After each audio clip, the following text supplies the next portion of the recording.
पूरी दुनिया की नज़रें 22 जनवरी पर लगी हुई हैं, अयोध्या पर लगी हुई हैं। यही वह दिन है जब रामलला की प्राण प्रतिष्ठा होगी, जिसके लिए पूरी दुनिया से, देश के अलग अलग हिस्सों से राम भक्त अयोध्या पहुंच रहे हैं। आज हम आपको रूबरू कराते हैं एक ऐसी राम भक्त से जिन्होंने देश के लिए एक नया कीर्तिमान बनाया है। जी हाँ, इन्होंने रोडी स्काई ड्राइविंग पर एक कीर्तिमान बनाया है और साथ ही साथ महत्वपूर्ण बात यह है कि इन्होंने भगवान श्री राम का फ्लैग आसमान पर उस ऊंचाई पर लहराया है जैसे कि पुष्पक विमान से जिस समय भगवान राम आ रहे थे, उसी तरीके से इन्होंने भगवान राम का स्वागत करने के लिए ये विशेष कीर्तिमान बनाया है। हमारे साथ है अनामिका शर्मा जो प्रयागराज से हैं। स्वागत है मैडम आपका। आपसे जानना चाहेंगे आपने क्या कीर्तिमान सबसे पहले बनाया है? तो सबसे पहले तो मैंने जंप किया था जब मैं 10 वर्ष की थी, और उसके बाद जब मैं 19 साल की हुई थी तो मेरे पापा मेरी ट्रेनिंग स्टार्ट करवा दिए थे, और फिर हमने लाइसेंस लिया और बहुत सारे जंप्स किए। जैसे मैंने विंग सूट रोडियो जंप किया था 2021 में, एक विंग सूटर के साथ, उसमें नीचे लटक के जंप होता है, तो 13,000 से 6,000 तक मैं उसके साथ थी। और हाल ही में मैं बैंकॉक में एक रोडियो जंप की अपने विंग सूटर फ्रेंड एलेक्स के साथ, और वो करके मैं इंडिया की सबसे यंगेस्ट लड़की बनी थी जो एक रोडियो जंप की थी। और सबसे ज़्यादा लेकिन उसमें स्पेशल जंप था जो मैंने राम भगवान के लिए उनका फ्लैग जब मैं 13,000 फीट पे लहराई, तो सबसे कीर्तिमान और गर्व की बात मेरे लिए वही थी, क्योंकि हमेशा से मुझे लगता है कि अगर मैं उस ऊंचाई पे पहुंच पाई हूँ तो उसमें कहीं ना कहीं भगवान का ज़रूर हाथ है और भगवान का आशीर्वाद है। तो मेरा हमेशा से इच्छा था कि जब मैं उस हाइट पे रहूं तो भगवान के लिए कुछ करूं। ऑफ कोर्स मन में हमेशा उनका नाम रहता है और हम मंत्र पढ़ के ही कूदते हैं, लेकिन मुझे हमेशा से भगवान के लिए कुछ करना था और उनको अपना श्रद्धा दिखाने के लिए, दुनिया के लिए, सबके लिए ये जंप मैंने किया कि भगवान आएंगे 22 जनवरी को। तो मैंने एक फ्लैग जंप भी किया उनको अपने तरीके से स्वागत करने के लिए। तो आप आज के दौर की हनुमान बनकर, राम भक्त बनकर पहुंची हैं। हाँ, मैं हमेशा से ही भक्त तो थी, और मतलब मुझे अपना धर्म बहुत ही अच्छा लगता है और इसमें बहुत अच्छी चीज़ें सीखने के लिए और यूथ को और मतलब कि प्रेरित करने के लिए मुझे लगता है कि बाकी युवाओं को ये सब चीज़ें करती रहनी चाहिए। ये काफ़ी पॉजिटिव पार्ट है और एक पॉजिटिव वे में हम इन्फ्लुएंस कर सकते हैं सोसाइटी को। जी, ये कैसे दिमाग में आया? ये आपके लिए शौक है, कैरियर है?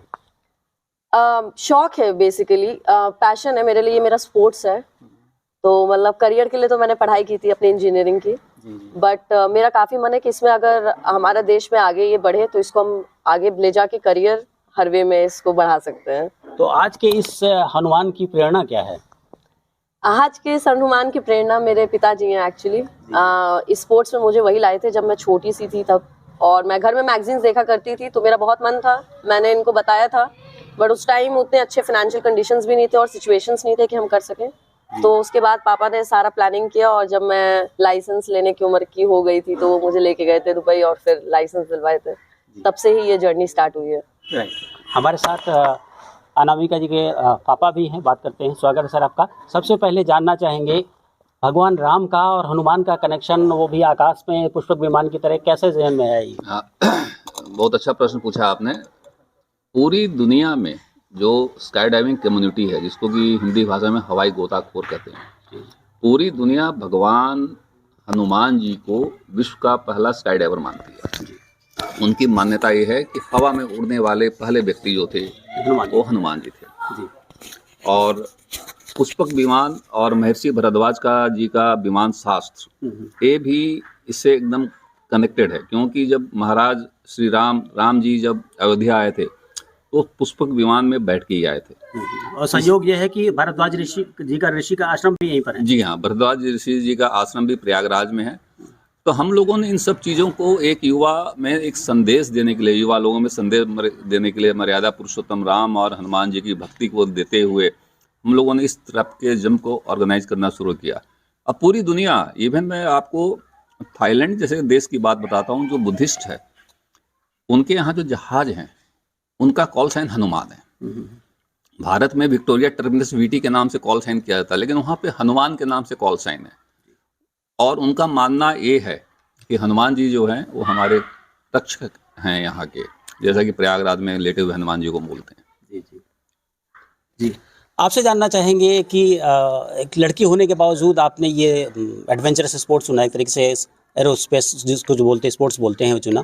ये जो आपके सामने बैग है, हम अपने दर्शकों को दिखाना चाहेंगे इस बैग की कितनी कीमत है, क्या खासियत है? यही डाइविंग शूट है जिससे पहन के आप जाती हैं? हाँ, ये एक्चुअली मेरा पैराशूट बैग है और इसका कॉस्ट करीबन 10 लाख है अगर आप इसको नया लेना चाहते हैं तो। जी। और इसके मैन्युफैक्चर मतलब आपको ये यूएस से ही लेना पड़ेगा, इसका मैन्युफैक्चरिंग वहीं पे होती है। और करीबन आपको 1 साल का लगभग डिपेंड्स ऑन द कंपनी 1 साल तक का वेट भी करना पड़ता है इसको रिसीव करने के लिए, क्योंकि ये कस्टमाइज्ड होता है, हर चीज़ आपके साइज से फिट होनी चाहिए, तो काफ़ी टाइम लगता है ये, मतलब कि एक्चुअली आने के लिए भी अगर आप ऑर्डर दे भी दिए तो।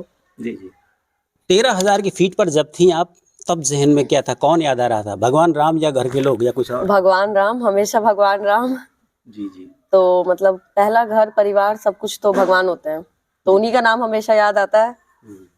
सर, आपसे जानना चाहेंगे, सरकार भी इस चीज़ को प्रमोट कर रही है, नेशनल एरो स्पोर्ट्स पॉलिसी की जो बात चल रही है, उसके जरिए क्या लगता है कि आगे आने वाले समय के लिए बड़ा इसमें पोटेंशियल है? देखिए, सरकार अभी एक पॉलिसी लेकर आई है, उसका नाम है नेशनल एरो स्पोर्ट्स पॉलिसी 2023। और मुझे बहुत गर्व है कि इस पॉलिसी को बनाने में और सुझाव देने में मेरा भी योगदान रहा है। और हमारे प्रधानमंत्री आदरणीय मोदी जी का ये ड्रीम प्रोजेक्ट है कि एरो स्पोर्ट्स को हम अपने देश में बढ़ावा दें। हमारे देश में बढ़ावा देने से ये टूरिज्म को ही अट्रैक्ट करेगा और साथ ही रोजगार का एक बहुत बड़ा साधन क्रिएट करेगा यहाँ पे, क्योंकि एक नया ड्रॉप जोन होगा, कई लोग आएंगे। और इस एरो स्पोर्ट्स में केवल स्काई डाइविंग नहीं है, हिमाचल में जैसे पैराग्लाइडिंग होती है, वो धीरे धीरे आप देख रहे हैं कि पूरे देशों में बढ़ता हुआ जब बढ़ रहा है। तो इन सबको संरक्षित करने के लिए और ज़्यादा प्रैक्टिकल करने के लिए सरकार एक पॉलिसी लेके आई है, जो बहुत जल्दी राज्यों को दे दी जाएगी और राज्य अपने हिसाब से एक फेडरेशन और पॉलिसी बना के इसका क्रियान्वित करेंगे इसको। बहुत बढ़िया। आपसे आखिरी सवाल जानना चाहेंगे, भगवान राम के दर्शन, रामलला के दर्शन के लिए मन में क्या उत्कंठा है? 22 तारीख आ रही है। बहुत ज़्यादा उत्सुकता है और बहुत इच्छा है मैं कि जल्दी से जल्दी राम मंदिर जाऊं और अपने भगवान राम के दर्शन करूं। और मेरी तो इच्छा ये भी है कि मौका मिला तो कभी हम उसके आसपास स्काई डाइविंग करेंगे और ये बहुत ही अच्छा सेलिब्रेशन हो सकता है हमारे देश के लिए, स्पेशली यूपी के लिए, हमारे स्टेट के लिए। और योगी जी का इसमें हमारा योगदान रहा तो ज़रूर ये कभी ना कभी आने वाले टाइम में संभव भी हो जाएगा। जी।